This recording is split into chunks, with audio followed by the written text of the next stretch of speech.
How are you feeling about some of the names that you're hearing of so far? All right, blessed. Thank you very much. And I am somebody that I believe in data so much, and especially my uncle, Musah Dankwah, who has earned his reputation when it comes to making polls because he has gotten it right a couple of times, but then he has also gotten it wrong a couple of times. But this time around, with the NDC internal polls that he has released, I think he should brace himself for a very, very big surprise, because I feel like the complexities around the NDC internal elections are different from other elections as well as the general elections. And I say this because according to the polls, Atoforsen is leading. But I can tell you as a member of the NDC that in the NDC, nobody can contest Asiedu Nketiah and win.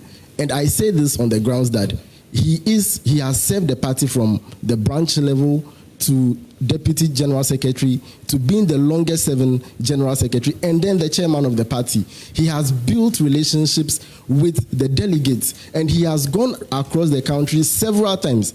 So because of this deep relationship that he has established with the people, it is the same people that are going to vote. So if these same people are coming to vote, he has definitely an upper hand. And also among all the people that are contesting, being Atoforsen, Haruna Idrisu, and Chief of Staff Julius Debrah and others, none of these people have really been in a national internal election. Mm-hmm. It is only Asiedu Nketiah who has contested at the national level of the party. So he has that strategy and experience when it comes to winning elections within the party. So because of that, I am very confident. And when I engage other delegates and members of the party, they tell me that Asiedu Nketiah is going to win. And it doesn't matter what the polls say. It doesn't matter what prophecies say, because the grounds will speak very, very, very loud in favor of Asiedu Nketiah. Blessed, you saw the video when he went to Brong-Ahafo region for his thank you tour. I don't know if you heard the NPP chairman for one of the constituencies coming out to say that they also organized the program in the constituency. But because Asiedu Nketiah was having a program in a nearby constituency, the people abandoned their program and went for that particular program. It tells the influence that he has. And all these factors, the polls may not be able to determine it, but the grounds will speak something different. So we shouldn't undermine Asiedu Nketiah at all. As a matter of fact, he's one of the people that you will always undermine him when it comes to election.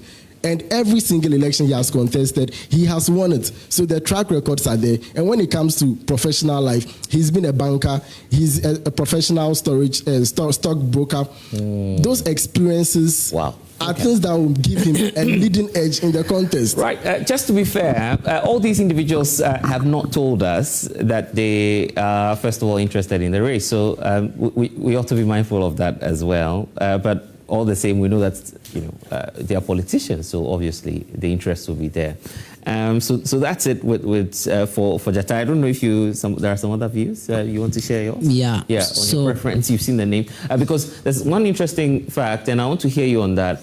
Musah Dankwah was telling me earlier this week that the young people want an equally young candidate. Jatai is an exception now. It's not just me that's an exception. As a matter of fact, for we the Gen Zs, the younger ones, we have the name that we have echoed in our ears from childhood is Asiedu Nketiah. Oh, I see. So this time around, but he's above 60. So I'll ask Musah. If that is the case, then let us advocate for all MPs above age 60. They should resign.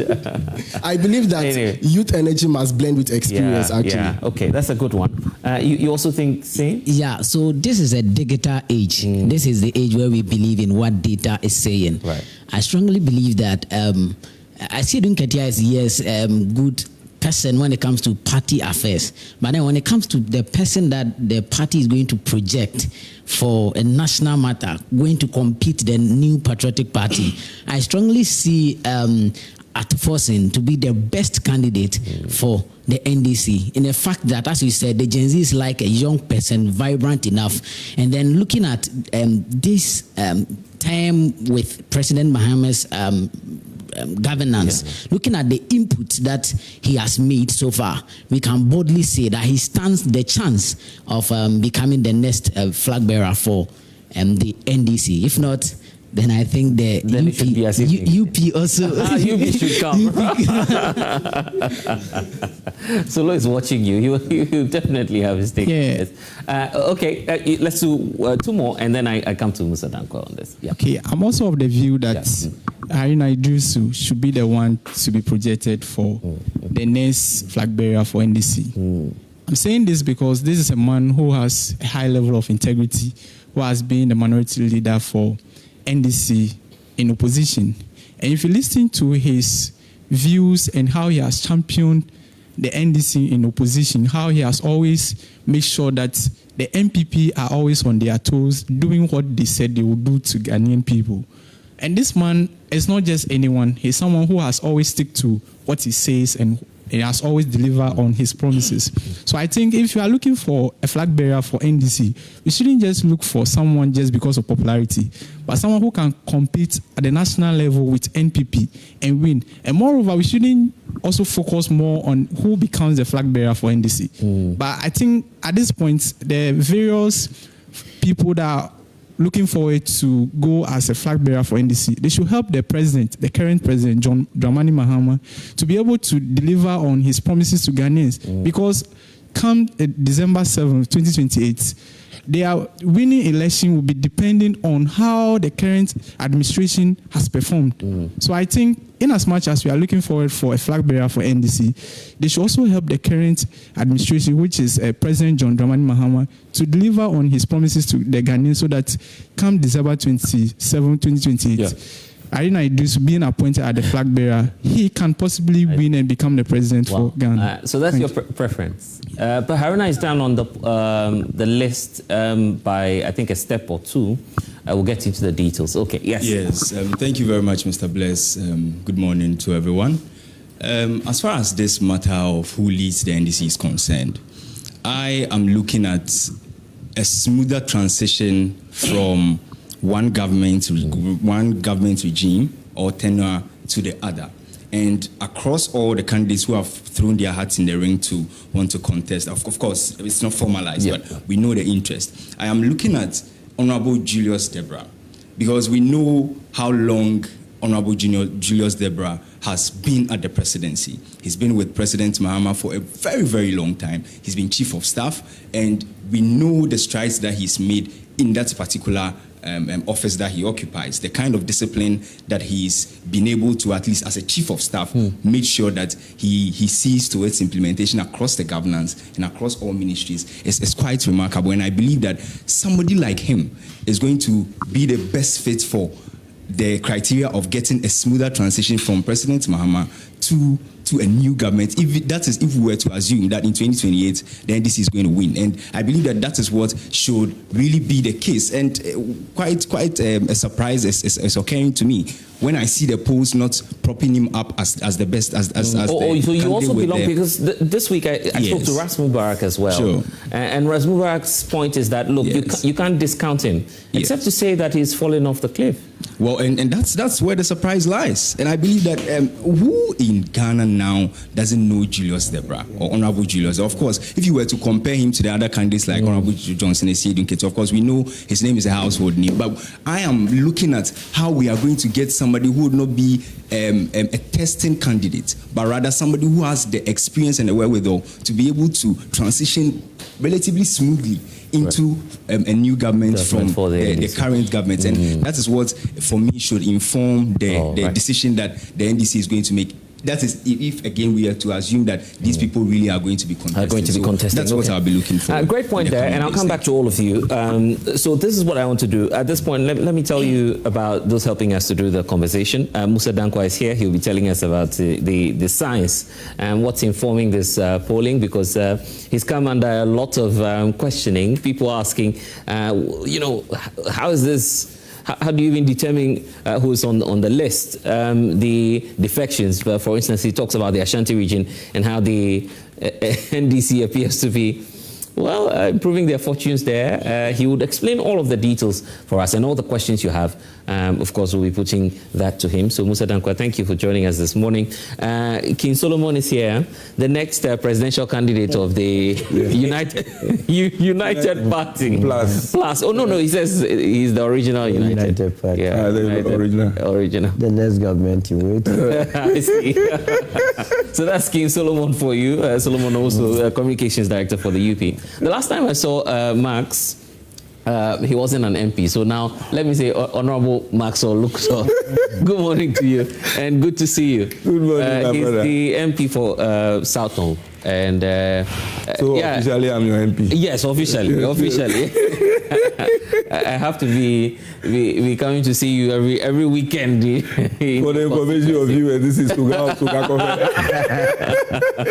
This is Suga of Suga Coffee. Anyway, so let's get into it. And let me start off with you, Musah Dankwah, because so many questions have come to you. In fact, NDC members I've seen have been asking you a lot of questions. How do you even determine who makes it onto the list? Pleasant. We didn't start this work today.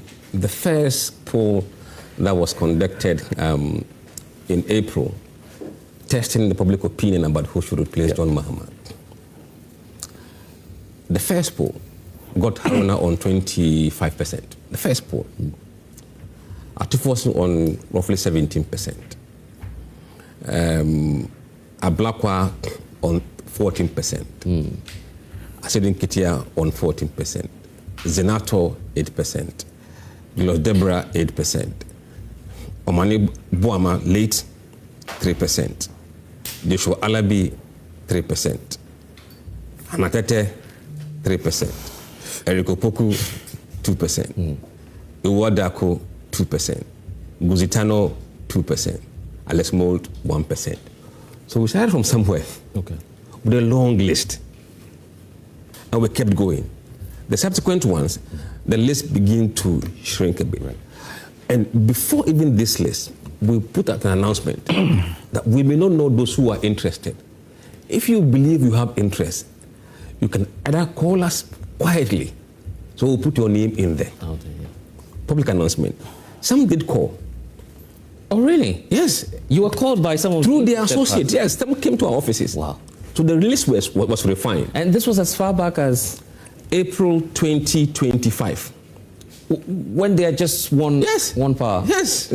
Some people were interested in becoming a presidential candidate. Yes. Immediately after winning the 2024 election. Before the election was even won, people were preparing for 2028. Blessed. Wow. But that's a long time. I mean, why? No, it's called planning. You plan ahead. So you don't just get up and say, well, anybody who sat there and didn't plan, thinking I'll jump in 2 years' time, it will be gone. Wow. So you were called by some of the interested. Yes. Telling you, and you know why I can't imagine this? They were telling you, oh, hello, Musah Dankwah, I want to become president. Yes. So you should put me on the list. Yes. I've had several meetings with the associates. Wow. Now don't leave me out. Wow. This is serious. So the list kept refined over time. Because some of the numbers and you didn't see that as ambition too early in the day, because people calling you as of 2020, 2025. And that's why I'm surprised about the dates, the timeline. No. You are not surprised that at all. As a data person, from day one, you need to know where you stand. Day 2, day 3, day 4. Day 5, if you don't make it, quietly leave. You go off. It saves you money. People will come to you that you are strong in the base. They will say something to you. They will say it. The reality is that you are not. But once you are able to compare the data to what they are telling you, you make a very informed decision. A better one, actually. So the list we were polling, people were not doing enough for us to keep them in the race because they were not viable. But in the November-December poll, prior to the poll coming out, we said that we're going to have a cutoff point where we would put your name openly out there. And that if you don't make 10% of the national share of the vote, you will be classified as someone else. to others Okay. in that category. Because you don't meet the threshold. threshold, yeah. And that those who have met the threshold are the ones we're going to use them as head-to-head against the leading MPP, whatever candidates. So if you watch December poll, the head-to-head was between Asiedu Nketiah, Haruna Idrisu, Atufosin, and Debrah. He was there. Okay, so the gentleman who was saying you didn't feature... He was there in December. So he was there back in Yes. December, okay. But post-December, the December poll, he dropped. Below the threshold. But we used the October poll to do the head-to-head in the questionnaire. But in the questionnaire for the December, he dropped off the cliff. And the rules are that no matter how small or how big you are, we go by the formula. Ablakwa was doing 6%, he was dropped. Debrah was doing, I think, 7%, was dropped. And we said that if in the field, people say someone else and they mention your name, we will tie that number and see what proportion are you doing in relation to the rest of the answers. If you are getting 10%, we'll bring you back. You come back. You come back. Okay, you know what I want to do? Let's get the latest one. The other one we showed you was from the previous months. Let's show you the very latest. This is the latest one, correct? No, is this it? Yes, this is it. This is the latest one Musah Dankwah has done. It still has Atufosin in there, but except to say that Atufosin is now leading. And to be clear, he's told you already that these are not individuals who directly have said, okay, we'll be on the ballot for sure. But some have indeed reached out to his outfit. So the finance minister there, as you can see on the screens, 32%. Johnson Asiedu Nketiah for 25%, 23% for Haruna Idrisu, and the vice president also in the mix there. Haruna, I recall in the previous one that we displayed, I think he was leading. He was leading. But he has led throughout until this poll. Wow. From April 2025, July, October, and December. This is the first time he's lost the leading position. And he just went off like that. No, look at the gap. It's not that much. But I think what is happening is that it is the race beginning to consolidate around certain group of candidates. And that meant that he'll be muscled out. But looking at the Julius Debrah question, for instance, how did he fall off? Is it just because he made 7%? Look, I think, let me just go to this data. The last two polls that had him there. In the October poll, Debrah was doing 9%. And then in the December poll, 7%. He was declining. So it's not like suddenly, he was on downward trajectory. And I think, I know why, but I don't want to put that reason here now. But if you do a poll of Ghanaian voters, the moment you leave Greater Accra and Eastern, he's gone. Because Greater Accra will give you a national picture, is it? No, Greater Accra is where you are known. Right. But beyond Greater Accra and other places, if you're not very prominent, it's a backbencher in a way. He's not having a portfolio as a minister. So his interaction with the people on a daily basis is limited. So people don't see him. And see, Ghanaian voter has moved digital. People they interact with on social media, and they're the ones that stick in their faces. How do they do so that Atufosin are doing so? Because over the last 3 or how many years, they've been the face of NDC in Parliament. And Asiedu Nketiah chairman is there. But you see that the prominent roles Asiedu Nketiah, Haruna Idrisu, and Atufosin have played is the reason why people know them. Right. And now, with his portfolio, he is the only minister that people are talking about. Right. So and possibly that may be... Of course. And I've said that, look, if he doesn't deliver on the economy, you should forget it. As simple as that. And if he does, then you have to beat him. That's the advantage. Okay, let's clear these two issues, then I bring the others in. First issue about who you contacted while conducting this poll. That will be very important because in the scheme of affairs, you just heard Jata say that look, they are the ones. They are the delegates who would be deciding. It's not. It's not about what a certain individual is telling you on the streets of Accra or somewhere else. Look, Blessed, who is a delegate?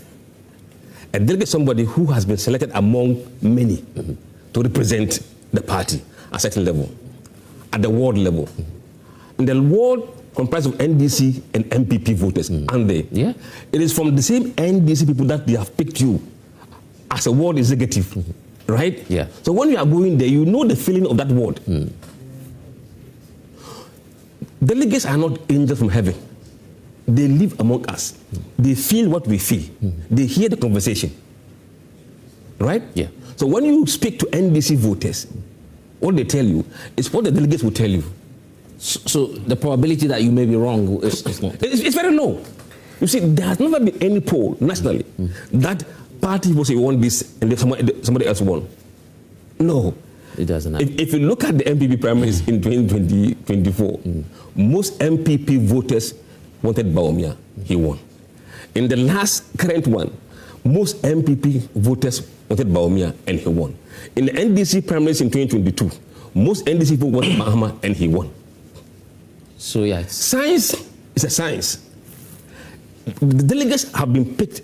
And you see, the more likely we will see this is that the NDC base is bigger than the MPP base. So the NDC base will reflect more of their people. I see. Okay, do this pairing for us because you did that the last time you released this. If Atuforsen comes against, because the NPP has a candidate. Yes. If Atuforsen, so I'm just mentioning the 4 names we have on the list. If Atuforsen comes up against Dr. Bawumia, are you sure he'll be able to stand him? The best performing candidate for NDC against Bawumia is Atuforsen. Really? Yes. You have data on that too? Yes, it's in the report. Look, let's look at Atuforsen and Dr. Bawumia. Atuforsen Bawumia, Atuforsen is 55%. You're saying this is also in the document you released? Yes. Right. So, and how about, so this is for Atuforsen? And then Bawumia is 37%. Against Atuforsen. 37%? Against Atuforsen, yes. Alan Martin, 3%. This is a first-timer. And you know that no first-timer has... Look, you see... Against Dr. Bawumia, really?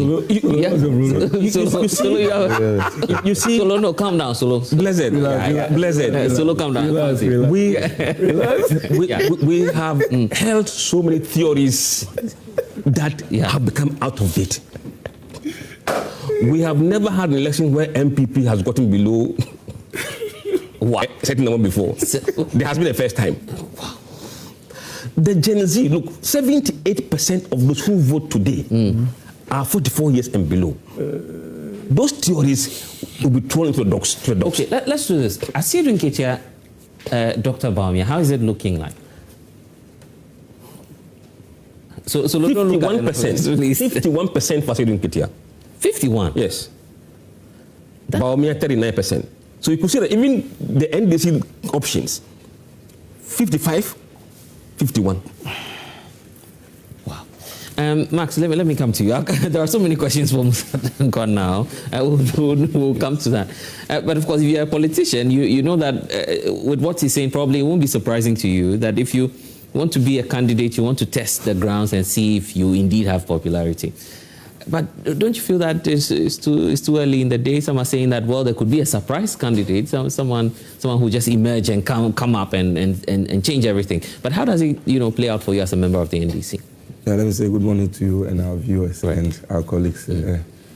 I must say that I'm a science student, and so I believe in science and data. Right. But, and as a politician, you don't just wake up and go into an election. Sometimes it takes 10 years, 12 years of planning before you get to where you have to get to.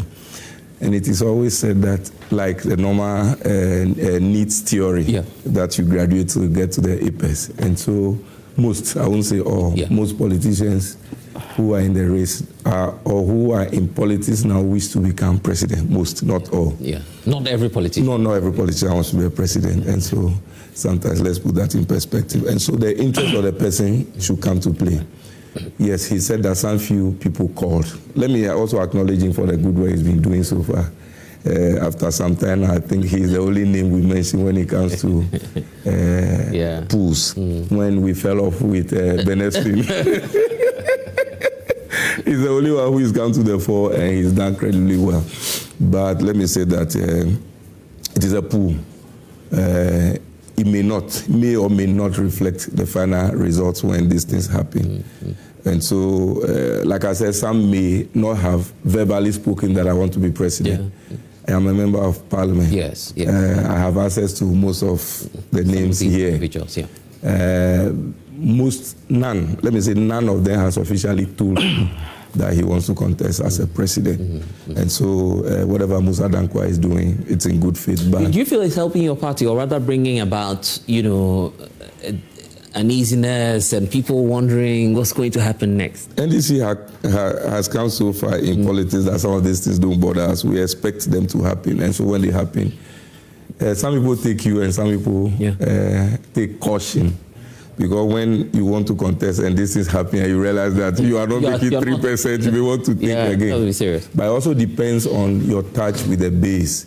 Musah Dankwah would have been pulling people who are already executives. Very soon we'll go into the pools and elect a new set of executives from the branches to the constituency to national. Granted that not everybody is going to be taken on. A majority of them will be retained, but the dynamics may change. And of course, what we are seeing these days may be primarily because of how well government is doing. Right. And so for me, whoever ascends the throne to become the next president of Ghana on the ticket of the NDC will depend on how well government performs. And so for me, it is early days yet for us to split heads over who should be and who should not be. Whether General Mosquito, whether Haruna Idrisu, whether Tofosin, whether Eric Opoku, whether Julius Debrah, Nana, Jane Okuka. You hear some of the supporters of the Chief of Staff say, well, I mean, when you do that to the Chief of Staff, he's one of the top people in government. You can't take him out of the mix. The whole concern and, about it's not anybody taking out of the contest. It is the people who were pulled that will speak their mind. So for me, Sylvester Mensah, Joshua Labi, Samuel Ablakwa, and all the mix that we hear every day.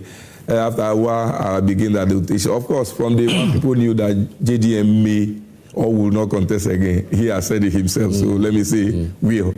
But originally, most people knew he may not contest again. So even at the stage of pairing him with somebody, that equation played. So who would you pick? Would that person be the heir apparent? Right. If the person doesn't go, who else can be the good book? So when Julius was made the chief of staff, is it that he's endorsing him automatically? Right. Will Jane Nana go when she fell sick? Other things came up, and now the economy is doing well. So Atofos's name is coming up. Haruna Idrisu has been a leader for all this while. He was a leader in parliament. He was toppled over. A lot of theories came.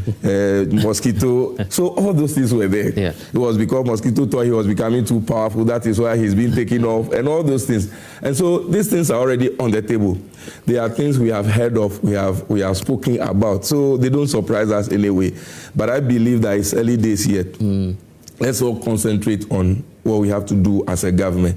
When we perform so well, any candidate that we bring at the end of the day. That's what all of you are saying as members of the NDC. Let's focus on delivering. And that's the most important thing. But the more you deliver, the likes of the finance minister are showing a bit more on the list. So you prefer that we don't deliver? I'm not the one saying. Is it that you prefer that we don't deliver so that Asiedu Nketiah can come up for something? I'm not the one saying that. But so if you look at this, the national fairing, for instance, that Musah Dankwah is talking about, if you pair any of the top four you have now, Bawumia still keeps doing around 38, 39. So that is where I come in to say that the better we perform, the more it endures to the party. And for me, NDC has to stay for us to... Are you not in some bubble thinking that, well, I mean, you're doing well, Bawumia, cannot make it. And then by the time you know, and I think Musah watching me closely. Whoever comes out will be an NDC person, right? Yeah. And all we want is that we should have good governance. Yeah. Ghanaians want to enjoy the goodness of governance. And so, Atofosi... But after John Mahama, are you sure that you can get someone that with such a high rating, that high?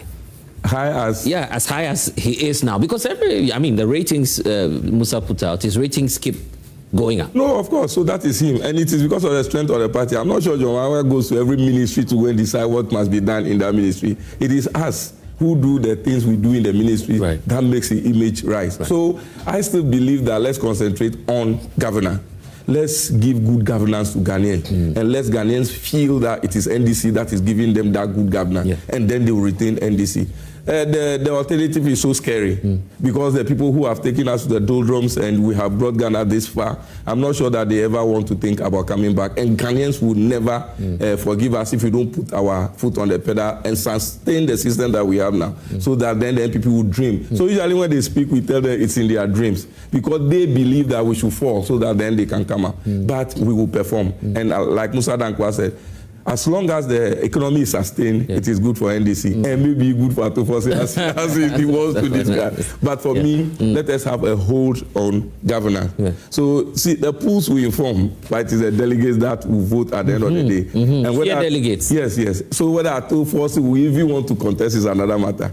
I don't know whether Atofosi spoke to him, whether he's one of the people. You don't want to disclose that, do you? What we said was that if your name is there and you're not contesting, let us know. Nobody call us say that. So that's an indication. No. But I'm not sure that is also you see, as a pollster, you do speculative analysis. And based on people you think the numbers may, then you put them in. Until the open nomination and people pick forms, then you drop certain names out officially. But in terms of looking ahead, the viable candidates, you keep them in the race. Until nobody has called you so far to say they are not interested. There's another leg we'll do, and I'll come back to you, Max, for us to look at how the parties are performing in the regions.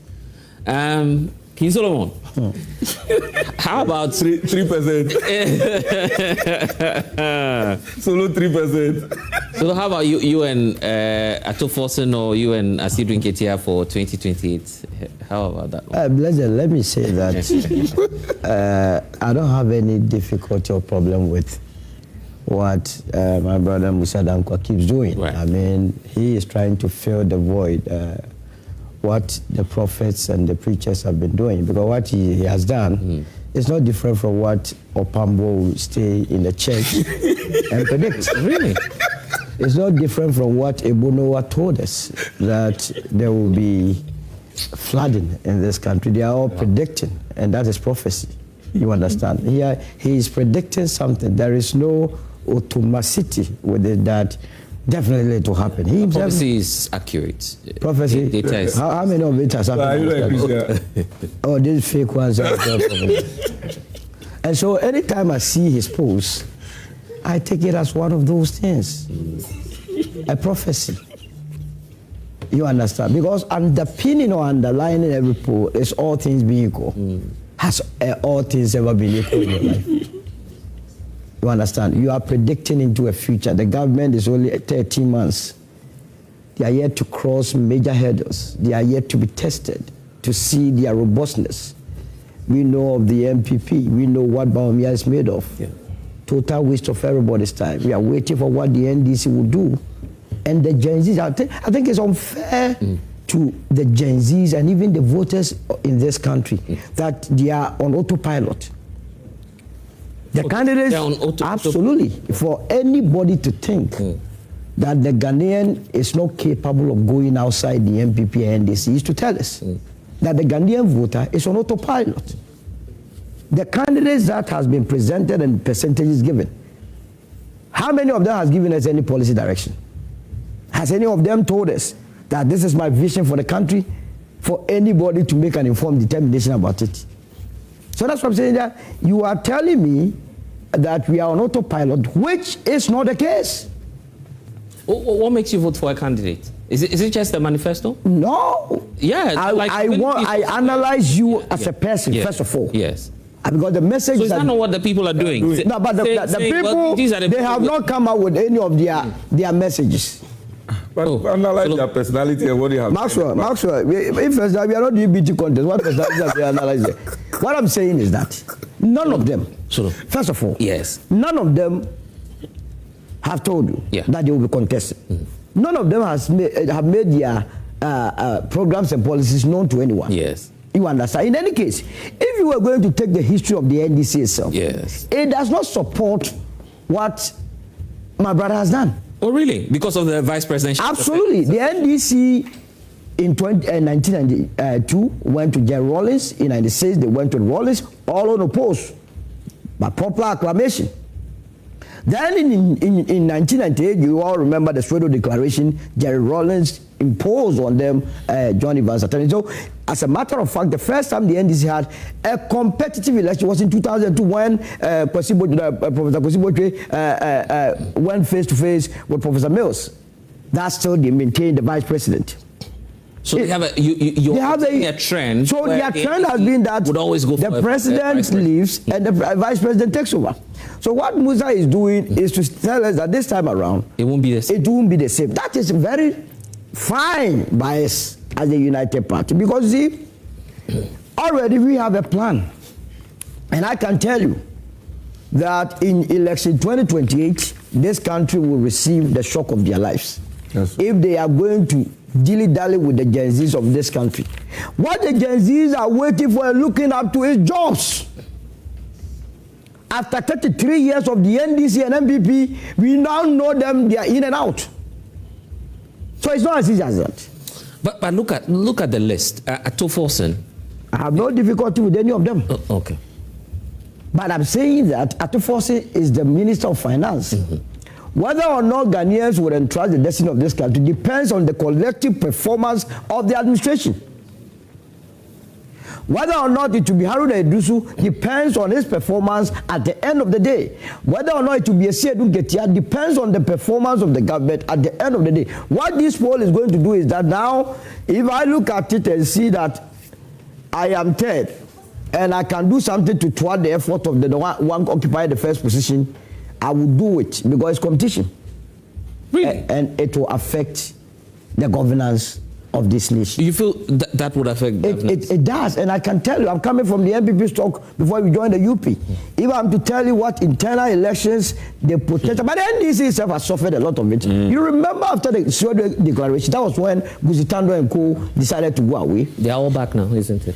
No, but it affected the party. Remember the Fonka games, Punadu versus Professor Mills.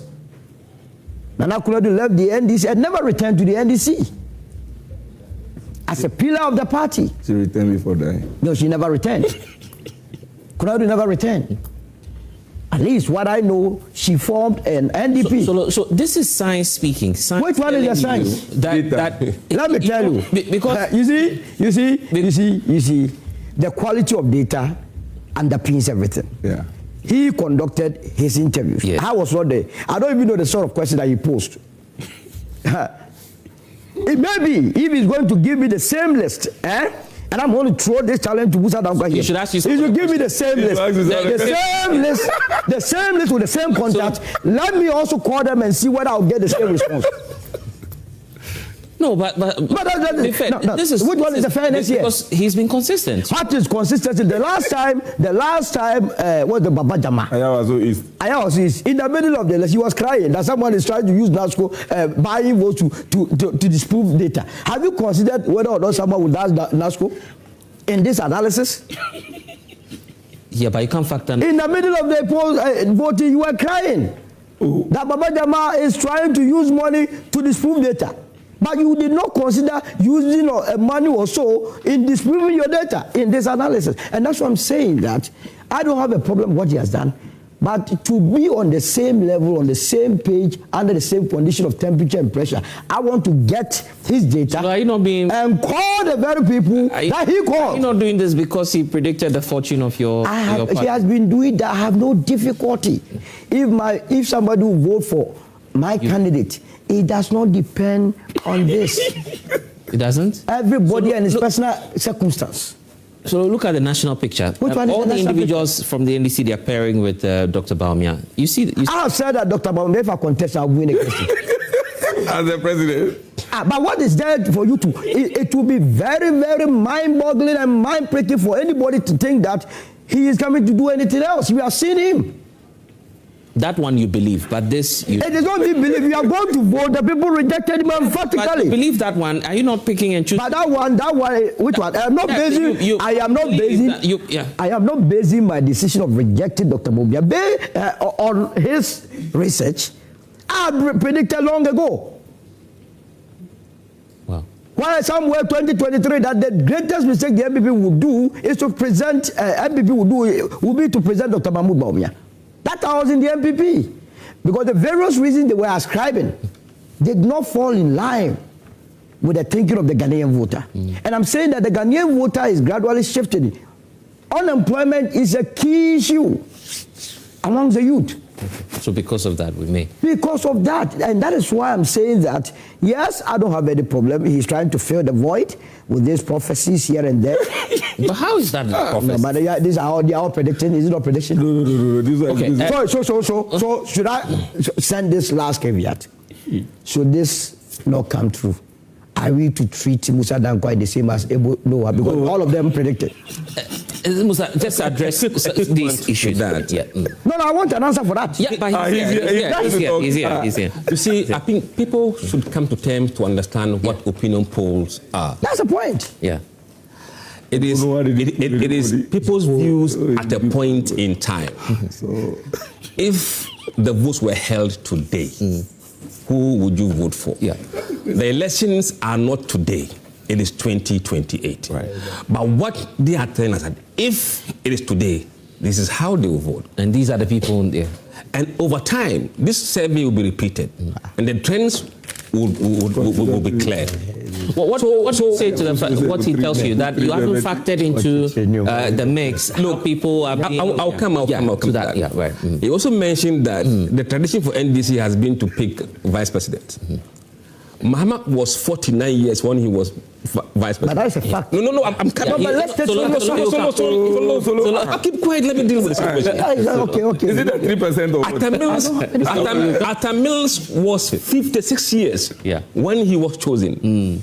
Jenana will be 75 years if she's chosen. What's the relevance of that? You see, he doesn't get it. 78% of Ghanaian voters today are 44 years and below. And so? And the polls in October said, so let me talk. Allow him. So can't we do discussions? Calm down. Don't let the program be boring.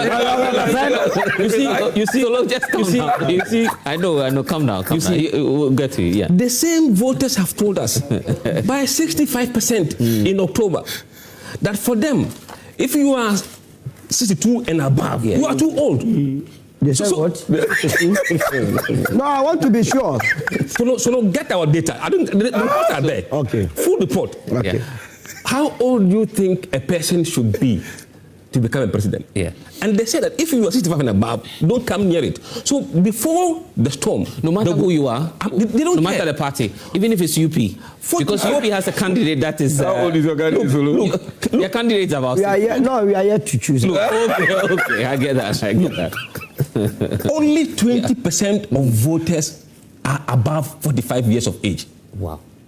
They are minority. They have no voice. They will be silenced by the 70-80% of the young people. Let that sink in. So if you take that out of the context and to see how these guys are behaving, then you would lose the whole idea of data. Look, what we are doing is to give you people's view as of today. This is not a prediction at all. It's opinion poll as of today. Tomorrow it could change. Do you sometimes fear that you may get it wrong? No. Let me address that. Yeah. Then he mentions about getting things wrong. Yes. Look, Gallup polls in the US have done certain things and got it wrong. Yeah. Fox polls got it wrong. Yeah. Look, I will not be the first. I will not be the last. Exactly. It is the margin of error that matters. How far was your numbers from the actual reality? And then also, when you are polling a small people, a small sample, the tendency of getting the poll wrong is much higher than when the pool is national. Because you see, national is a huge, and the samples are picked randomly. And we have picked randomly across almost 80%. So you acknowledge that you may get. Of course. Solo is saying that you are just. I am not God. No, but I am not God. But within the margin of error, within the margin of error, you would see that we are there. Because we employ scientific means, non-biased probability sampling, and with the exception of what he mentioned, the Ayawaso of delegates. Delegates are the most corrupt in terms of influencing. I want to say that. Is this same set of delegates who are going to decide who becomes the president? We are looking at polling 200 to 300,000 NDC delegates. Okay. Nima is 1,300. So it's the probability of getting it wrong in Nima is much higher than when you are polling 300,000 or 3,000 people. When we were polling MPP delegates, what were you told? Oh, we focus on sampling the 90% of the delegate, the base. What do we get? The base is big enough that you cannot influence the base in a way that will throw out the whole. So you got Ayawaso wrong because the numbers were yes. Because these are delegates. Absolutely, they could be absolutely. But the bigger the sample, the less likely. Are you saying that no candidate will have the economic might to influence the delegates of of a bigger margin if it's the case for the NDC? Let's assume that you're going to give everybody 500 Ghana cedis. Yes. They can do that. Right. But everybody will give 500 cedis. Some may not even get it. Right. If you extrapolate that across 317,000 NDC base, that is a humongous amount of money. But if you are doing this in a smaller area, that's peanut. Right. No, but bless it. No, let me. Okay. It's important that we put certain things in perspective.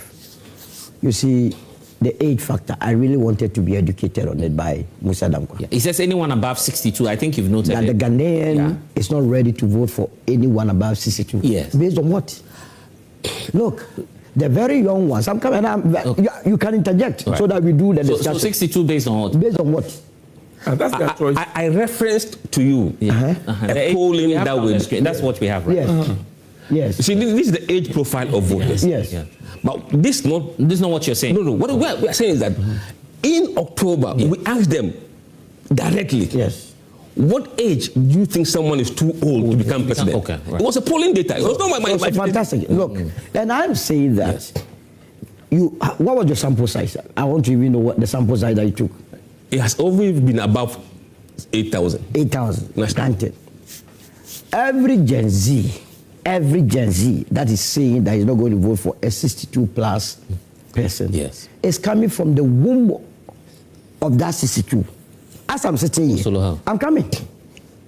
As I'm sitting here, the implication of what he's saying is that when I am contesting an election and my son is there to vote, by virtue of the fact that I am 62 plus years and there is a 45-year-old person, my son, because he's a Gen Z, will be inclined to vote for that young man. Is that the assumption? That's your son. I'm coming. I am using it to... I am only telling you that every adult, a responsible adult, has an influence on that Gen Z. Will have their parents on the ballot. Yeah, and I'm saying that every responsible, the way we vote in this country, it's not your campaign message on the platform. Have you forgotten? I am coming. Maxwell, I'm coming. Who voted at the station? Maxwell, when it gets to your time, look. But it's my time actually. It's actually my time. A lot of people go it's actually vote. From at least my family, the first point of point is that they call me. Yes, so I'm saying. So everybody will have their parents. So what is so special about the person that's 44 years against the 62 years? That the mere fact that the person is 44 years will perform or outperform the young ones in this country in our administration are stealing. Oh, Solo. So are you not? The adults are stealing. I mean, it's about the competence. Do you have some peculiar problems with global info? Again. Because all the points you're raising now, are you basing it on science? Science. Everything I'm saying. Let me say what is science. Don't let anybody deceive you. Science. Political science or general science. And listen to my last point. Data. Yeah. I keep hearing my brother make the point about the NPP's internal primaries with Bawumia. Yes. Look, he did not need to do any polling to know that Bawumia was going to win. Why? The National Council went for a meeting and decided a top-down approach. The very day they adopted that was the end of the elections. Me that is not coming from a polling stock, said it consistently that it will be a landslide For Dr. Mahmoud Bawumia, in fact, your show here, there was a day I came here with Stika. Yeah. And I told Stika, I don't know whether that day you hosted it. Yeah, I did. You did. And I told him that, look, it's gone, it's long gone. He was arguing, but you don't need any. This is street sense. So I am saying that this, what he has done is only a prediction that falls in prophecy, like what the prophets have been doing. And he himself has admitted that he is not God to know what is going to happen. So what are we doing now? So look at the population of the country. Yes. And the fact that you have a more youthful population. Are you saying they will not be identical much more towards a youthful person? If you have not shown or proven yourself that you can deal with their problems, why do you think they will vote for you? So if he has shown and proven. Wait, what about if the other two are shown and proven? The elderly person that you want to discount. It is based on the experience we have. I am not. Look, in Malaysia, their former president who was that old, they discarded him and brought in a little younger person. Now, when the younger person came, he was messing up. They went back and begged the elderly person. What I'm saying is that we must not be focusing too much on this one is too old. When the person is old and he can deliver. When the person is young and he can deliver. Are you insecure because your presidential candidate, your last presidential candidate, is above that cutoff point? Alan Chamantin at any given day, any time, will present a superior policy. It is for the, no, I'm talking about likability. No, I will not sit down for anybody to set an agenda, which agenda will not inure to the benefit of the country called Ghana. Okay, I will not do that. Okay. That you want to use age? No, it's not going to happen. Because I asked him right now, he could not give me cogent reason why anybody above 62 must not be on the ballot.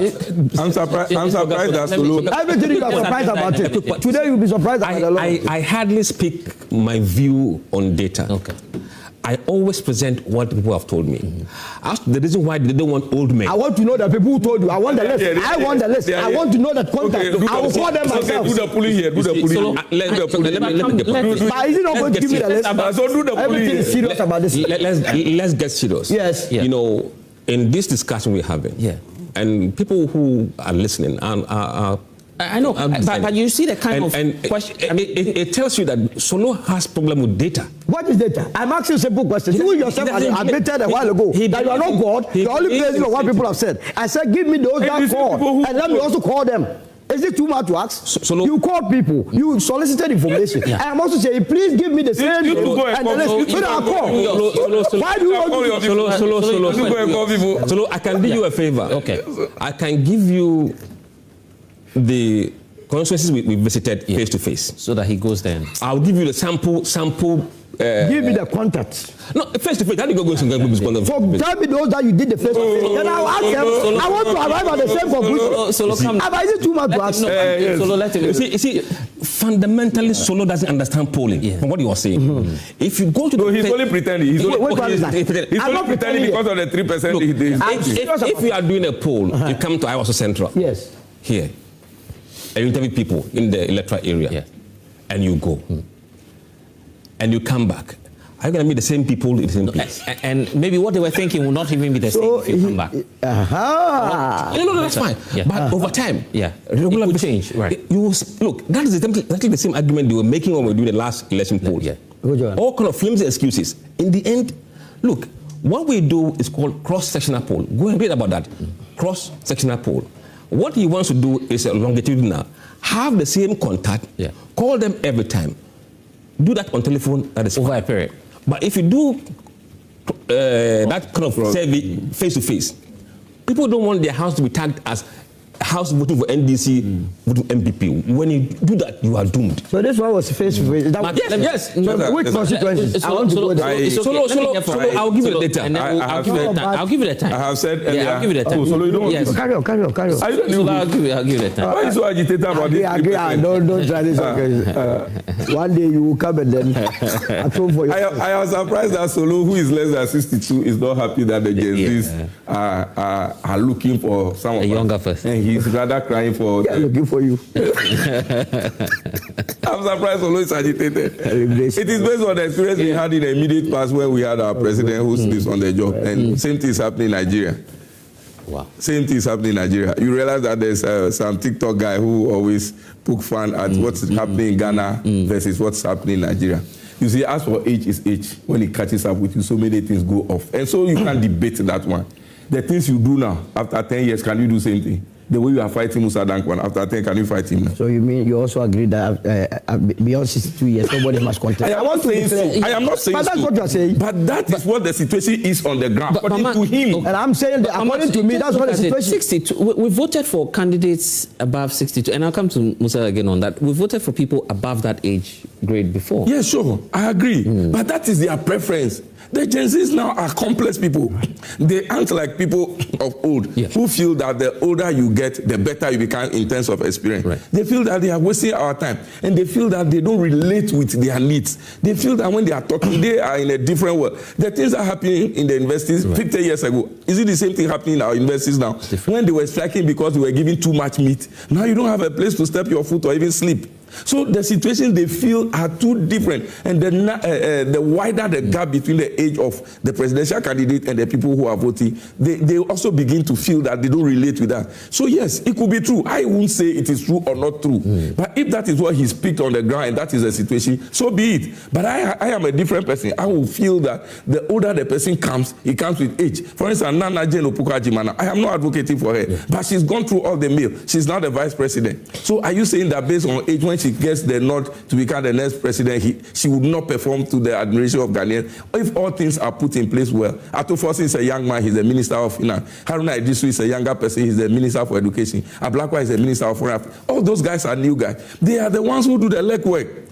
Even policies are drafted by them and shown to the presidency for them to look at. And the president himself is not even the single person who takes final decision. He has cabinet around him. He has people, technocrats around him who look at the situation. Even me as an MP, there are people around me who say, do this, don't do this. This one is better. So I analyze it with them. So the age thing may not necessarily be a good thing like Solo is fighting though. But that is the situation on the ground if whatever Musah Dankwah is saying is true. Because like he said, he's not God. He's an individual. He claims he's gone to the ground to do research. But as a politician, in this day and age, you are saying age will not matter? Is that what? No, I say age will matter to the Gen Zs. Some of them who feel that the wider the age difference, the more detached the people are from them, may think like that. Yeah, but in the NDC now, I'm not sure if you have too many Gen Z delegates. Is that the case? Because we do. We do. What's the percentage of the Gen Z in your... No, I'm sorry. I can't tell you exactly, but it will be more than 50%. Another time you get, but you don't know that you can't give. No, I am not giving you the percentage. Don't give percentage. So we can assume that almost all NDC delegates, I mean the category we're looking at, who matter most for the first level, are Gen Zs or above. So because we can't tell. Yeah, no, we cannot tell. There may be way older people who are your delegates. No, yeah, there are. Okay. There are. But according to Musah Dankwah's poll, most the voters now are more, the Gen Zs are more NDC than MPP. So, okay, I'll ask yes, about that. No, according to that. Yeah, I saw something. Yes. About so my point is that, you see, a lot of things influence delegates. I have been a politician. I contested on 4 different occasions to become a parliamentary candidate and now an MP. So many things influence people. Money could be one. Relation, like Solo is saying, could be one. And then the how relatable they are to the person may be another thing. Sometimes even you not picking calls, right? It's annoying to some other people, and they may not. So many things come into the equation. That Musah Dankwah spoke about is just one of the several factors that would affect the situation. So for me, let's not shift focus from national thing. Let's shift focus from personalities and go to what we'll do as a nation. But he says that when you're dealing with a smaller constituency, and of course because you're an MP, you have a better understanding. He got it wrong because the number was smaller. Is it that you are able? No, but he's had some correct. No, I get that. He's pulled constituencies and he's got it right. Right. Is it that it's easier for you as MPs to work with a smaller yes, it is. So there is this new thinking on the block that we should go to the universal adult suffrage, where all registered NDC members should vote in the primaries for the candidate and also for the presidential candidate. But it makes it more expensive, it makes it more tricky, and it's less predictable. For instance, if you have some number of delegates, you could sit in your office like Musah Dankwah did and call and speak to them and do things with them. Even if you are not able to touch base with them, you check on them, you do some of those things. But if you widen the gap, then it becomes bigger, and becomes more expensive, becomes more tedious. So my point is that whatever it is, like he said, delegates are taken out of the microcosm of people who live in a particular area. And so all of us here decided that you should be our delegate. Maybe we know how you think. We know how you feel. You know how you do things. That is why we'll select you to go and lead us. And so for me, I won't discount whatever Musah Dankwah has said, but he's gotten it wrong on few occasions. Yeah. So anything is possible. It's early days years for us to be splitting heads over who becomes the next president, especially presidential candidate for NDC. When time comes along and situations change, we'll decide whoever comes. If it is Jenana, if it is Haruna, if it is Ato Forcing, if it is Mosquito, whoever. Mosquito is doing his work as the national chairman. He's going around to do the thank you talk. And I heard somebody say he was doing his thank you talk. It wasn't his, it isn't his thank you talk he's doing. It is the national thank you talk on behalf of the NDC. People may look at it from different dimensions. I cannot speak for him completely, but of course he will take some advantage going around to do these things. But at the end of the day, he's playing his role. The president, His Excellency John Dramani Mahama, is also playing his role. The vice, the ministers, the MPs, we are all playing our role to inure to the benefit of NDC as a whole. So when we get to that stage where we have to elect one of us to take the baton from John Dramani Mahama again, we'll do it. What would you prefer, universal suffrage for everyone? Because there are some people already in court seeking to force you, the political parties, to open up. So as for that one, I'm not sure that will happen. We have our own constitution and then rules that govern every election. In every election we go, there are guidelines that come along with it. This can be done, this cannot be done. We have the general constitution though. So I'm not sure they can force political parties to do what we ourselves sitting around table decide we want to do. They can't force us to do otherwise. That one, I see it. So you prefer the delegate system? That's what you're saying? Yeah, I may prefer the delegate system as it is now. Because we tried this one. Because Musah just told us that delegates are very corrupt. Ghanaians are corrupt. Oh, now it's about Ghanaians, not but are the delegates not Ghanaians? Oh, me, I always say that you don't blame the people at the top, blame the people at the down. Because they decide what you should do. Right. And when they call you every weekend and says that send me some money to do this and that, if you don't send because of that, the next time, this and that, are they not the ones who are forcing you to go and look for money to go and give them? So Ghanaians are corrupt. It's not the delegate. Delegates are Ghanaians.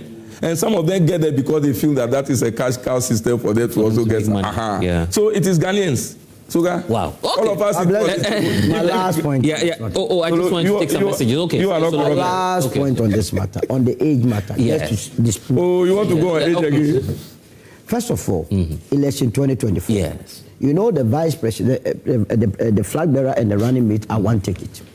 So if you combine the ages of John Mahama and Professor Jenana, averagely 69 years, the two of them. Okay. Because Jane was 73 and John 65. So the average age between the two was 69 years. Yet the Ghanaian voted for them. Guess what? Cheddar was 44 years. Yes, that's true. It has been the position. Oh, since and the past helps us to predict the future. In the just ended election, 2024, the Gen Zs were in their numbers. Ghana has always had a youthful population. They disregarded the 44-year-old Nana Kwame Diaku and went for a ticket that average 69 years. Alan partnered with Kwame Owusu. In fact, his running mate was a younger person, 40 years. The Gen Z did not look at the fact that the running mate to Alan was that young and that they will have a voice to be representing them. They ignored and went for an elderly population. So what I'm saying is that it is not too much about your age. It's about what the people feel you can bring on the board. If a young person has that credibility, has that technical know-how, is that honest. So don't you think we should just give chance to young people? I have no problem. Remember, Ghana gave opportunity to Jerry Rawlings at what age? It was below 30, right? Absolutely. So it's not something that, what I'm saying is that we must not make it blanket that because the person is young, we must disregard the elder as though they don't matter in our body politics. I would disagree because there are a lot of lazy young ones. I'm into business. I can tell you these Gen Zs that you are praising. So they come to your business and come and steal from you. Let's not go there. So remember if you say that, I don't have any issue. What I say is I say like that. Gen Zs will come for you if you say. Yeah, Gen Zs. Don't go there. But me, I have a lot of Gen Zs in my house. Okay, how many? All right. Let me take some of the messages and then I come to you. Silas in Sogakope says that the deal for NDC is to deliver, and whoever comes to lead the party won't be a problem. Ghanaians want results. Okay, so that's one coming through from Silas. Silas says, he's saying good morning to Honorable Maxwell Lukuto. You have to prepare and go and say hello to him in your constituency. Ebenezer Annan is also here. He says that the NDC is coming back to do what exactly? What alternatives are you delivering to the socio-economic developments of the country? We have designed politics to be so. Exit and return. Daniel Owusu says, how on earth could you compare Atoforson to the man of gold, Dr. Mahamudu Bawumia? I think that question is that's from Daniel Owusu. He has your name too. Oh, Owusu. Yeah. That is a fake Owusu. Okay. Chairman Williams says, what Musah Dankwah is putting up is true. Today, I can tell you without any fear that the NDC government under President John Dramani Mahama is doing well and doing better, and can also tell you that whoever the NDC is presenting in 2028 would definitely beat Dr. Mahmoud. 2028 yet. How can you predict? Yeah. Well, we never know the future, but yeah, let me put that to you, Musa, so that let's wrap up this chapter on the polling, because you have quite a number of things to do today. But let me ask you on the age briefly before we do that. The 62, you see the president, he's above the 60 mark. Yet when you did your polling in terms of the ratings, approval ratings for the president, it seems to be going up. This is a man who is above the threshold that you're mentioning. How do we explain that? You see, it is very important to understand the question. Your preference. Yeah. You're not asking him to say, definitely, I will not vote.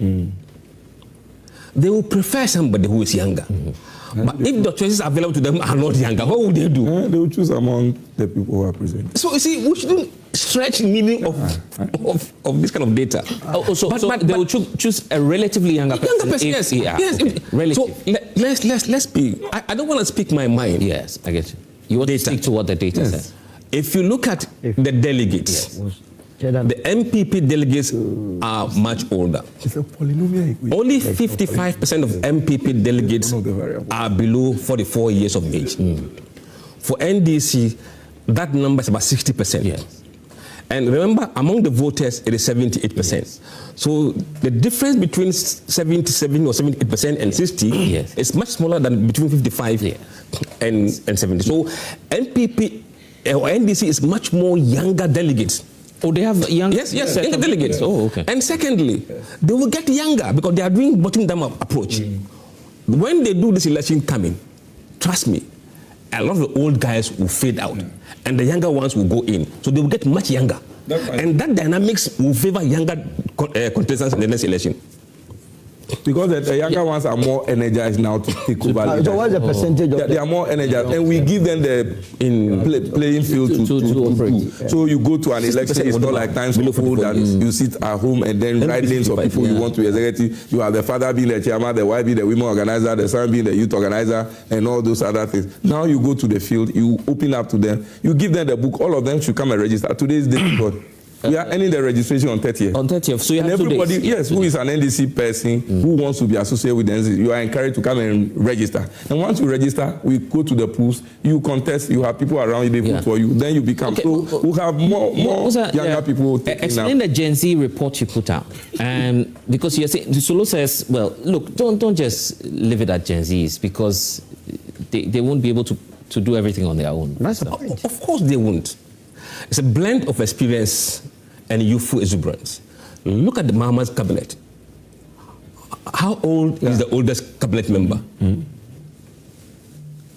That's the cabinet, that's the people they see. And I said, look, it's difficult to see somebody emerging outside the cabinet. And the poll numbers are showing that. If you add the vote of Haruna Idrisu and Atoforson, who are below 55 years, it's always above 60%. Yes. These two people. It's telling. Unless you don't understand data. Okay. But the opposed put Asiedu Nketiah second. Is that what the case? Yes. By the same Gen Zs. What we are saying is that when you... But the person who is... No, I'm coming.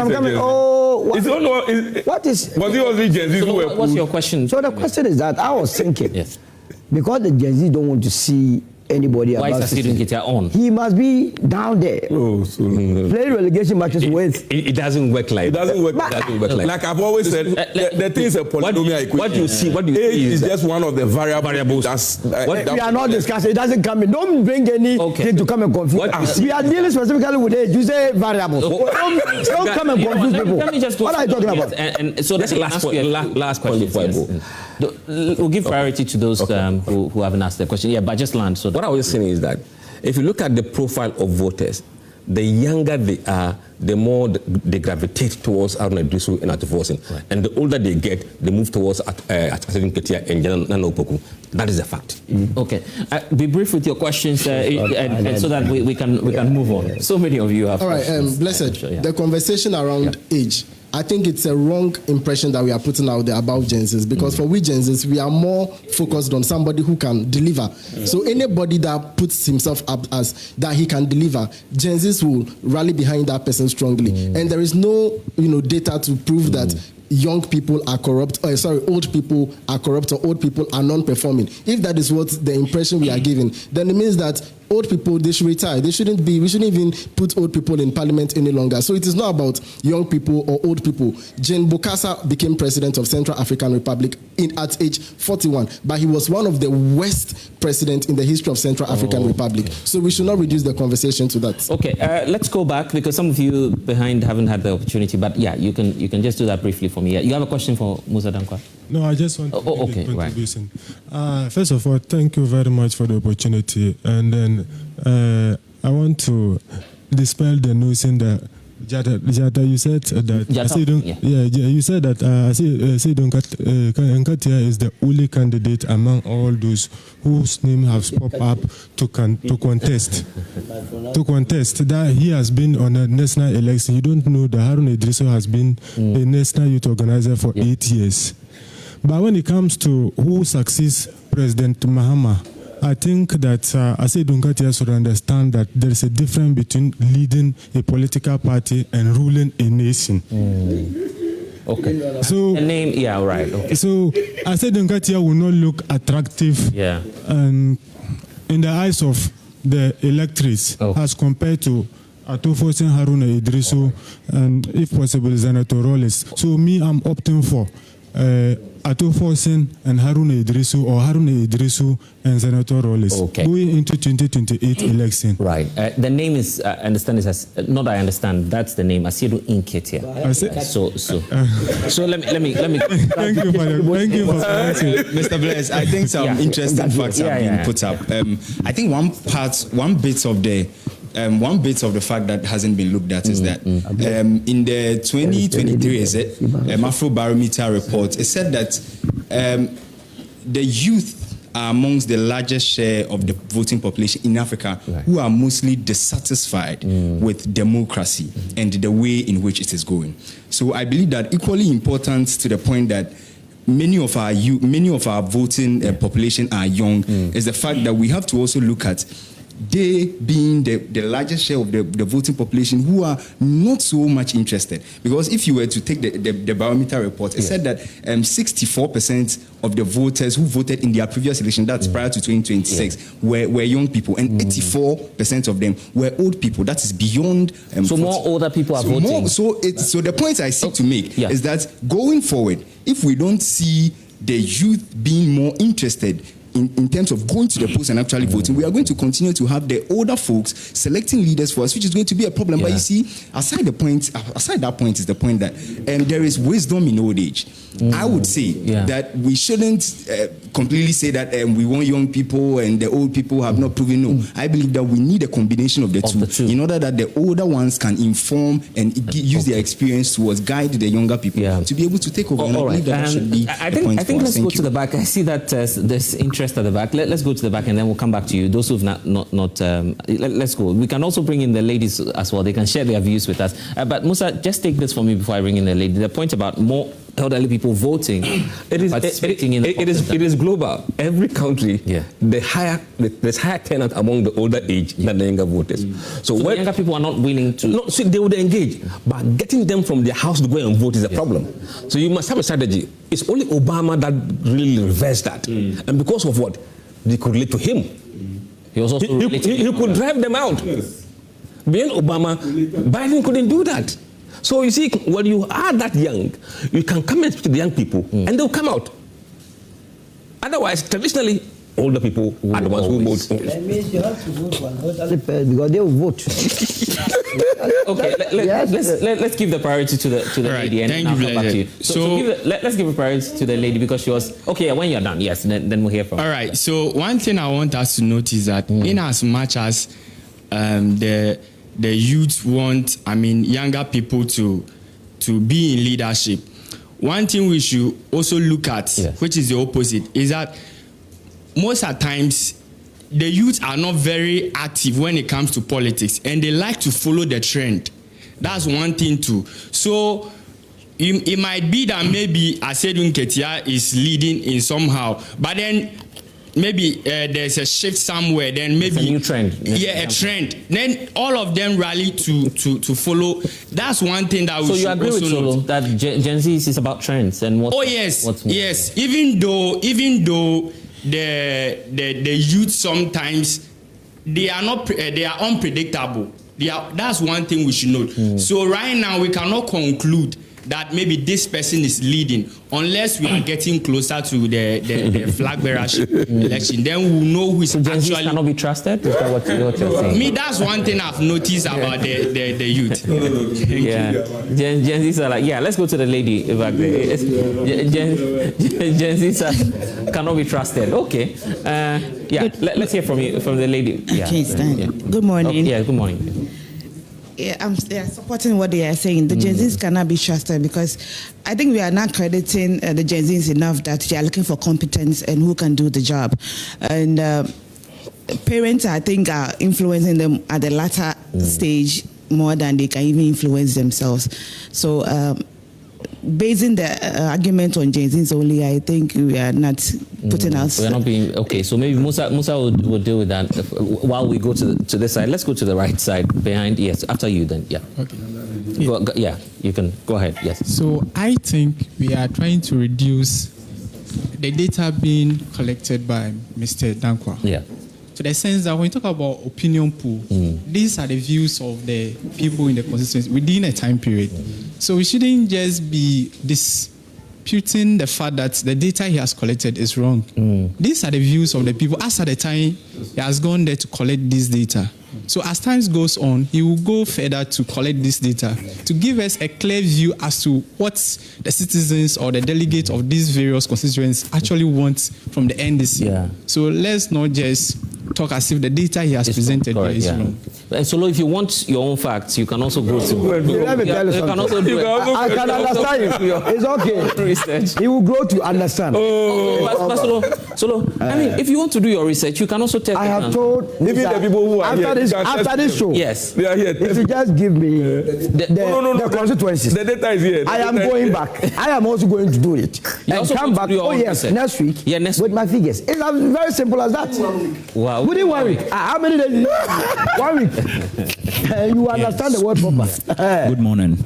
So what I would like to add to this whole conversation is, first of all, we have to know that it's an opinion poll. It's from the what the people want. That's what they've given out, right? But then again, opinions change over time. We are not yet close to the elections. We don't know what is going to happen yet.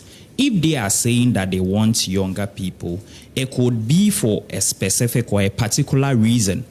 If the adults in the political sphere can do better, then maybe they are lacking something which is making the youth think that no, they are not the best, so they want different people. So I think that they should check what they are doing. You understand? Because even in our sayings, they say you understand? So maybe you are doing something wrong that you have not taken notice of. They have seen it. So if you think that you are the best man for the job, then it is time to up your game. You are a young man. What do you think the elderly generation in politics are not doing right? Well, to me, I'm not being, let's say, I'm not biased to say that, oh no, I want to discourage the old people that they should step also, down. You don't hold the view that people above 62... No.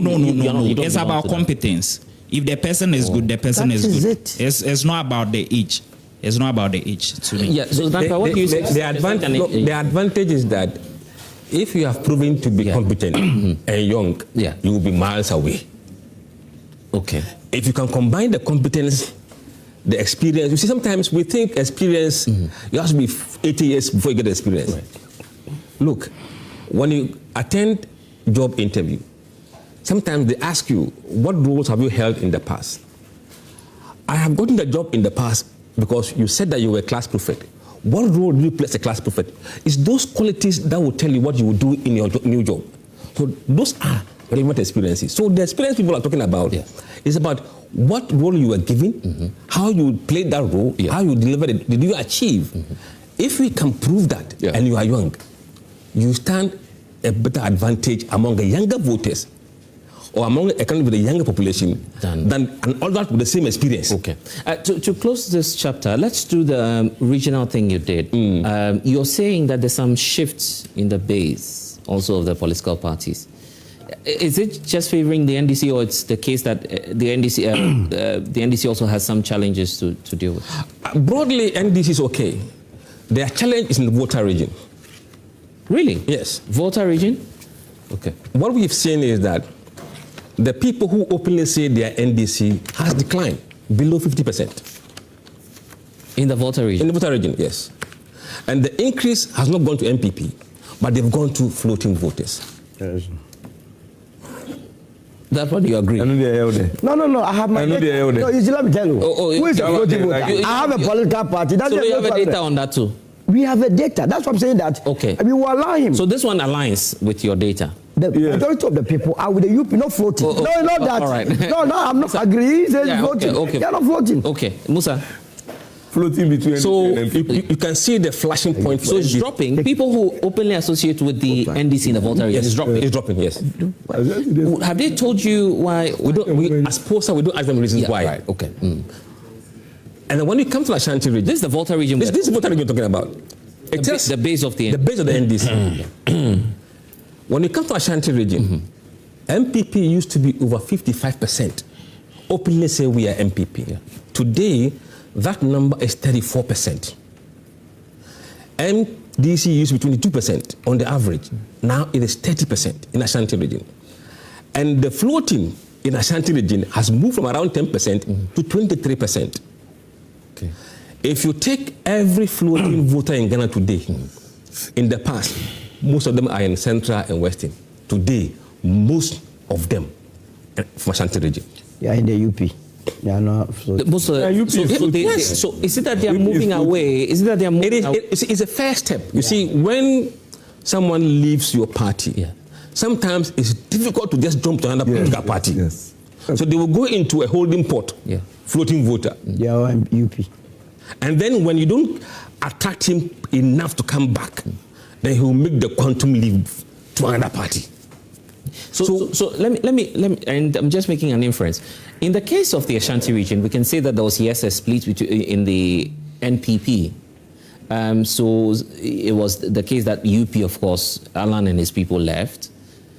Is that the category of individuals you spoke to in the Ashanti region for which you'd say, well, they just left the party and they are with the UP or the other political parties? They are hungry.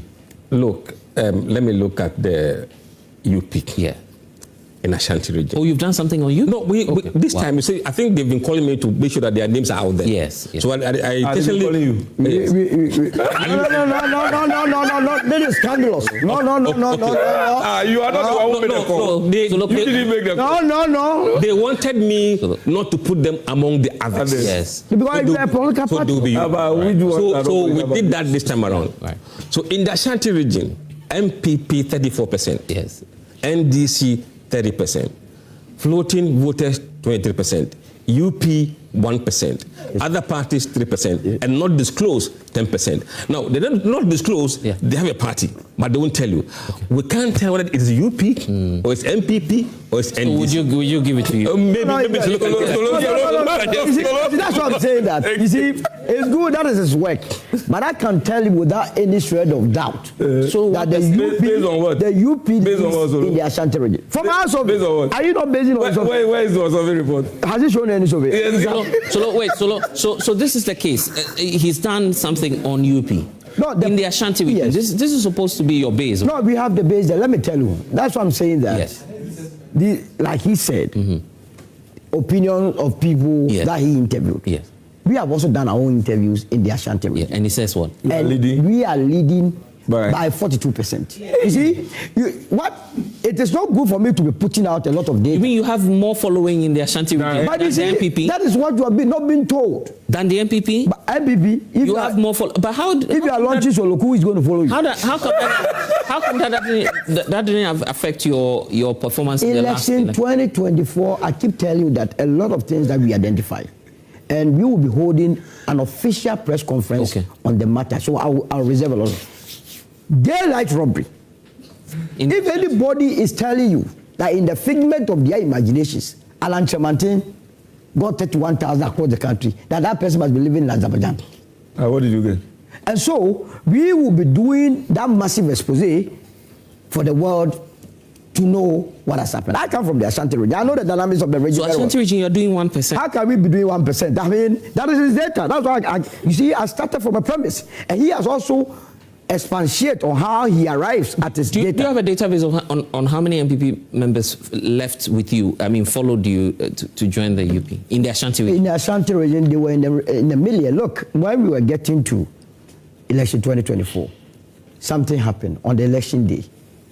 When people had massed up to go and vote, then they started going around telling people that Alan Chemantin has withdrawn from the race. Oh, so that's what affected you. And then the people decided we will not even vote anymore. That was what happened. That's what you are not being told. Oh, but the highest you have is 4%, right? Musah, if I'm right. For the region. Oh, but that's what happened. The highest, I'm looking at the data now on the screen. According to Musah Dankwah. Yeah, 4% is the highest. According to Musah for UP. Yeah, for UP? No, for UP it's less than that. It's even less than according to Musah Dankwah. That is his data. I have my data. Why must I worry myself on his data? He has told you he's not Jesus. He has told you data do change. He has told you that he interviewed people, and the very people he interviewed, he can go there tomorrow and they will have a change of mind. Why would I worry myself? So are you insecure that you are losing your base? How could, we would have left this politics if we don't believe in what we are doing? Remember, if indeed we believe that we had 31,000, we would not even be discussing political matters. But we know what is on the ground. But let me give one news to Solo. Okay. You have another. The region. Good. I hope it's not heartbreaking. The regions with the highest number of UP supporters are Volta region and Western North region. In fact, Upper East is even more from our data. So for Volta, they are living. UP is about 4% in Volta. Volta, we have numbers. And 3% in Northwest.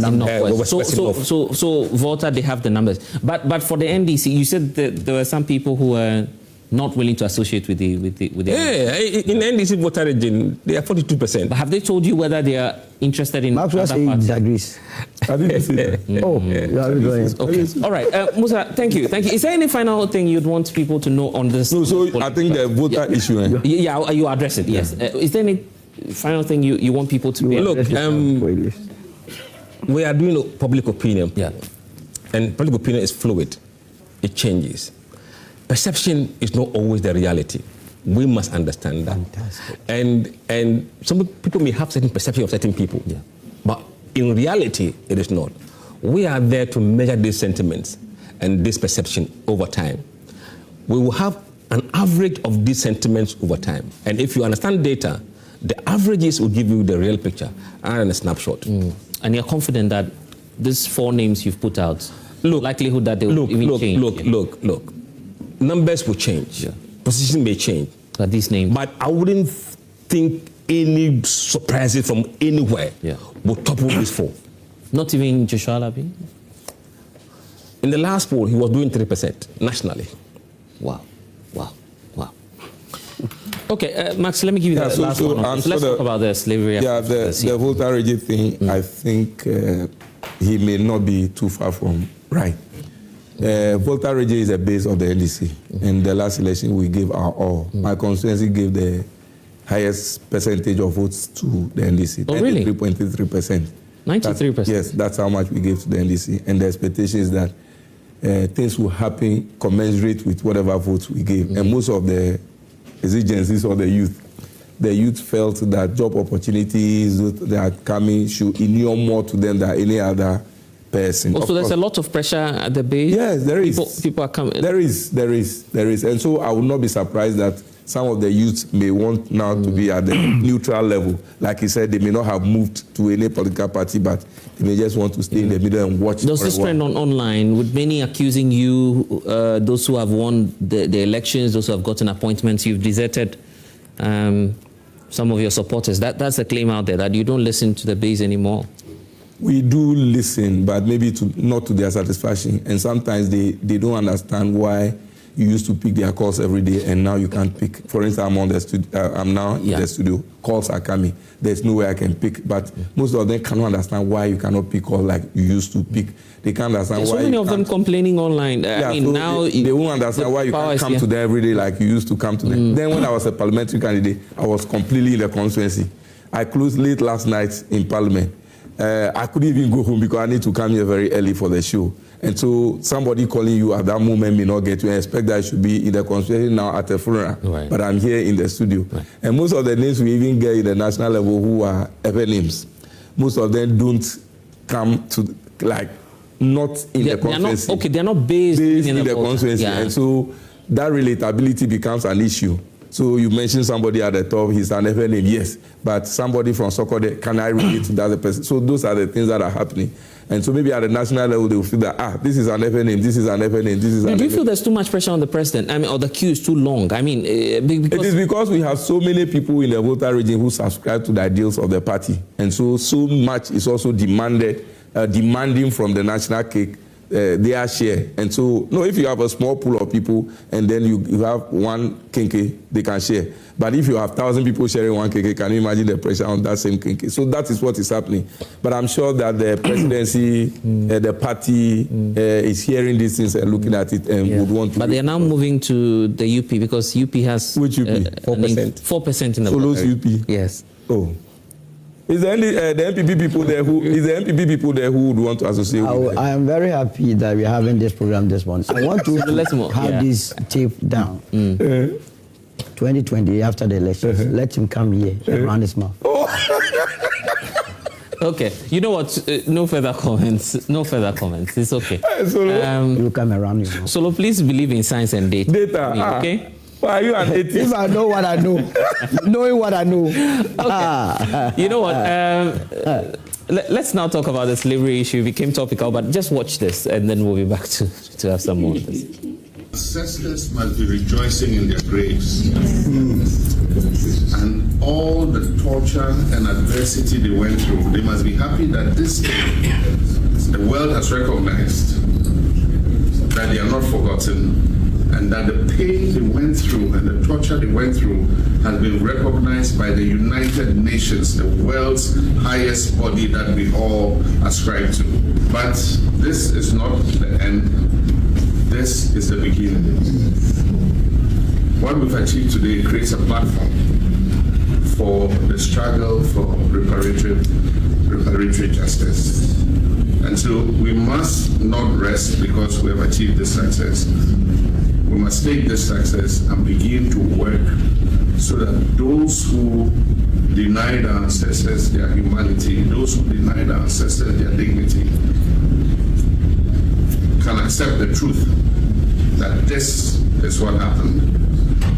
The revisionists and all those who would seek to erase them out of the footnotes of history.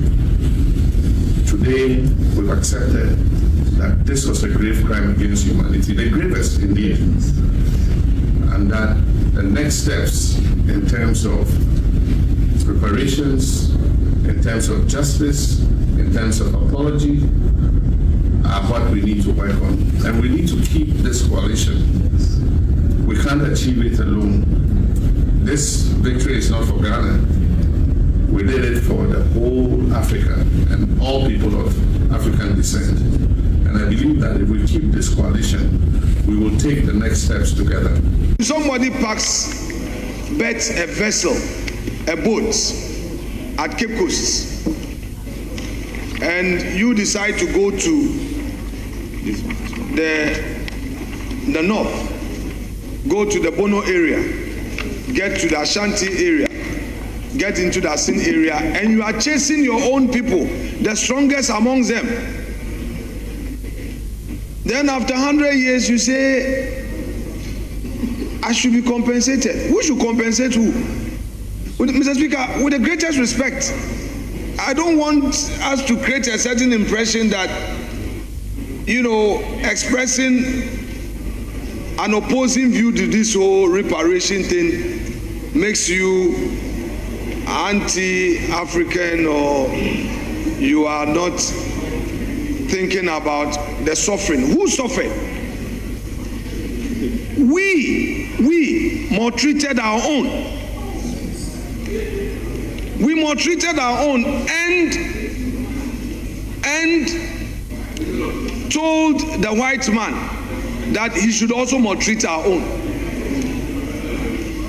So, Mr. Speaker, the story must be told and be put in its proper context. It is also a fact that inhumane treatment, the unfortunate humiliation, the marginalization, the injustice, the abuse of our ancestors who became victims of this slave trade, Mr. Speaker, must be condemned, and I so condemn him.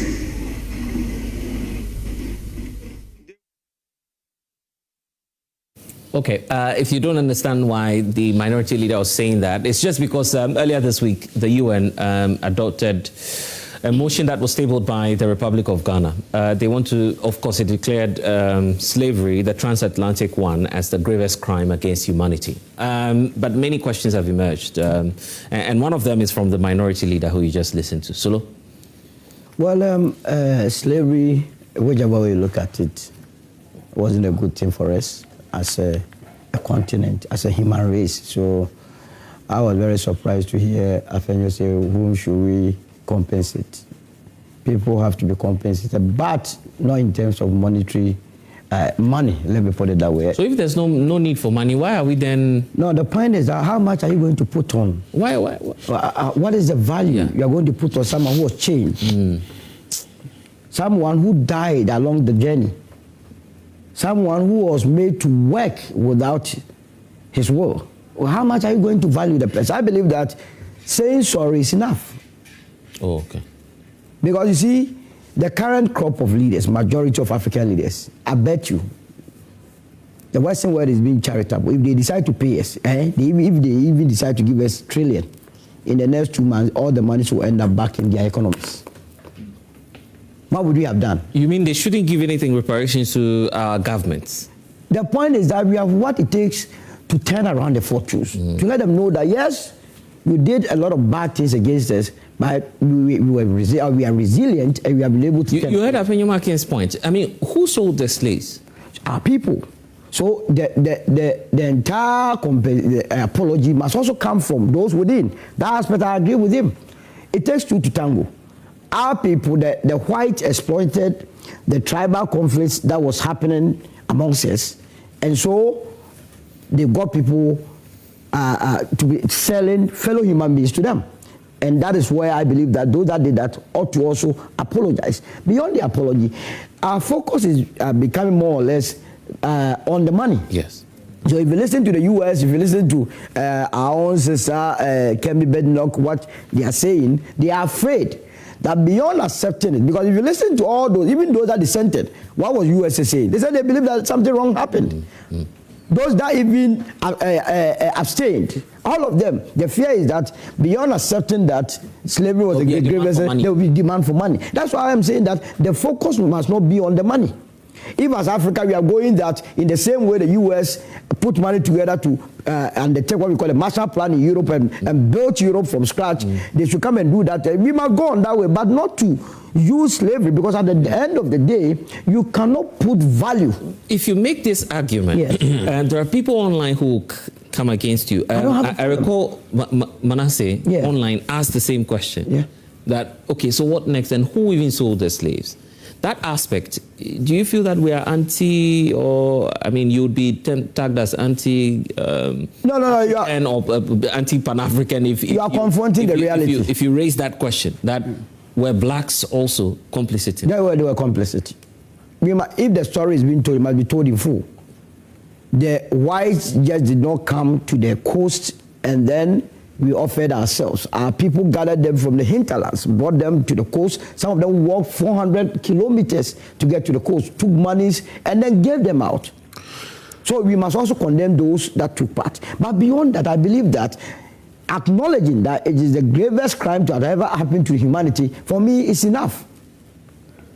But to be focusing on money, and our current framework in Africa, I disagree. Do you suspect that's what some African leaders are looking? If you listen to it, I have had an occasion of discussing, debating Mr. Pratt on this matter, because he has written extensively on reparation. I agree with his angle that he says the focus must not be on the money. And I agree with him entirely, that if the demand for money becomes the focus, we have lost it. Because Europe now is in some sort of economic melee. So for them to agree with you and then later come and demand money, how are they going to pay it? Because how would Portugal abstain from it when they were so much complicit in the slave trade? How would the Netherlands, when evidence of it abounds in the entire Netherlands? How about the UK? Now they are telling us that they help in ending slavery. How did you end slavery when you were so much complicit in it? But the bottom line, they are afraid that you come there and demand money for the atrocities that have been committed. Do you also suspect this is for me? This is about money for I believe that to a large extent, Africa also wants to take money. To a large extent. That's what you suspect? That's what I suspect. And I have said it right from day one, that don't let us create the impression that we are too much into money. Because if you look at the resolution that we sent, there has to be a fund for reparation. What is that fund going to be used for? The moment that fund, that's what the US said, but who is going to benefit from? I mean, that's the point. From the money. From the money. And whether or not you were affected by the slavery, you will benefit from that. So everybody is afraid how much we are going to put on it. And so some will say, we are disagreeing. No, they all know that it's not a good history to recount. Who should the fund for reparations go to? That's been an argument, an age-old one. Some say, okay, give it to the government. Some say, identify people who've suffered. That will be a very, So I have it will be a very tough task. I have a table here. If you look at the number of people that were sold into slavery, you understand? Yes. Country specific. Angola had about 3.6 million. You understand? Nigeria had about 2 million. Ghana, this from a document? Document. This is a document that is with the UN. Oh, okay. You understand? Ghana, we have about 1.6 million. And then you go to Ethiopia, it's about 1.4, and so on and so forth. So when the money comes, are you going to go to Angola and say that you had 3.6? Pro rata. Exactly. But that is why I don't want us to even take it, because you cannot have a value about profession. What value am I going to put on someone that they put anchors and so on the person? Do we know what they suffered for us to be thinking about compensation on their behalf? On their behalf.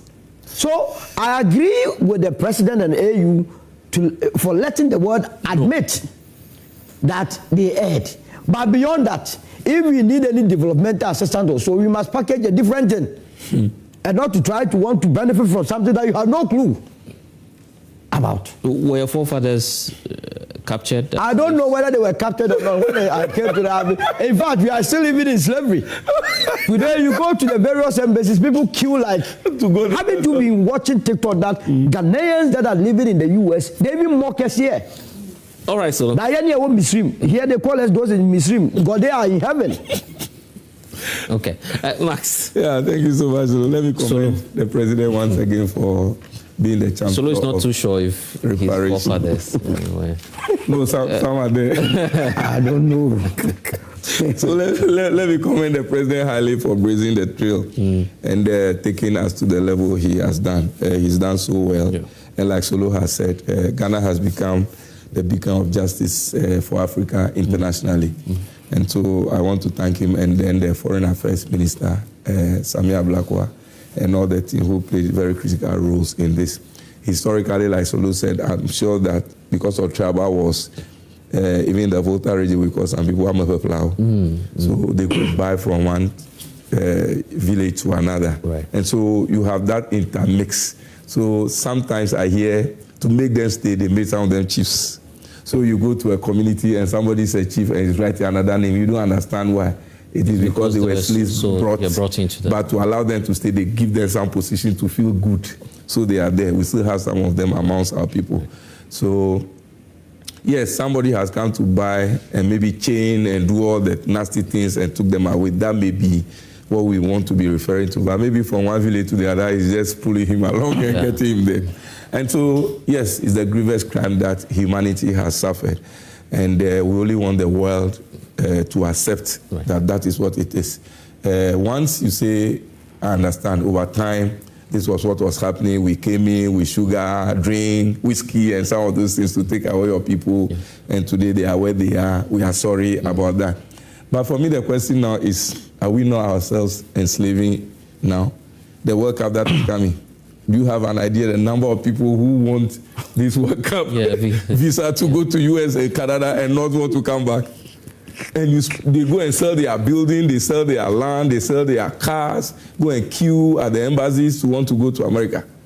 And they will go there and they can't come back. They are there 20 years, 25 years, and their grandchildren will be here saying, my father has been in the US for 25 years. The question is, what is he doing there? Yeah. What has he been doing there for the 25 years? Can he come back? If he comes back, can he make life meaningful for himself? Right. So for me, let's look at the reality of slavery now, rather than thinking about reparation. Reparation to what end? The money, you don't believe in the money coming? What are we going to use the money to do? And like, are we going to look for the families that were affected? Like you were asking Solo whether his forefathers were also captured, so that we're going to give them a percentage, or we're just coming to use it to build a monument and name it, and always continue to remind us of whatever it is. But the argument is that you should support communities. Which communities? Affected, I mean, because we have a number of forts and some of these colonial... So we want the forts to be... or maybe the communities around may have suffered some. I don't know. I don't know how